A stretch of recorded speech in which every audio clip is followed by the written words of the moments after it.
O'zbekiston Respublikasi qonunchiligiga muvofiq bolalarga nisbatan har qanday zo'ravonlik qat'iyan taqiqlanadi. Xususan 2008-yil 7-yanvardagi 139-son Bola huquqlari kafolatlari to'g'risidagi qonuni bolalarni jismoniy, ruhiy va boshqa shakldagi zo'ravonliklardan himoya qilishni davlatning ustuvor vazifasi sifatida belgilaydi.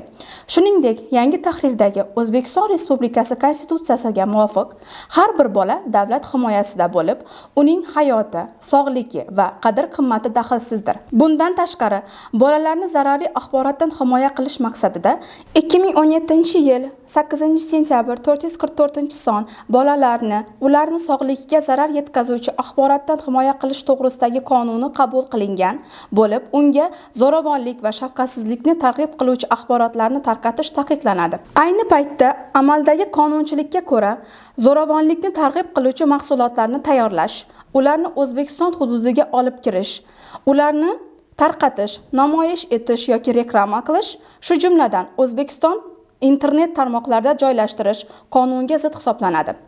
Mazkur harakatlar uchun javobgarlik O'zbekiston Respublikasi Ma'muriy javobgarlik to'g'risidagi kodeksi hamda O'zbekiston Respublikasi Jinoyat kodeksi bilan belgilangan.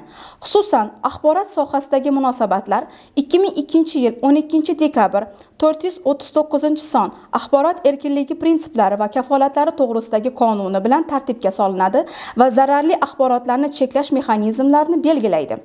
Xulosa qilib aytganda, ushbu qonunlar jamiyatda sog'lom ma'naviy muhitni shakllantirish, ayniqsa bolalarga har qanday zo'ravonlikni va zararli ta'sirlarni himoya qilishga xizmat qiladi.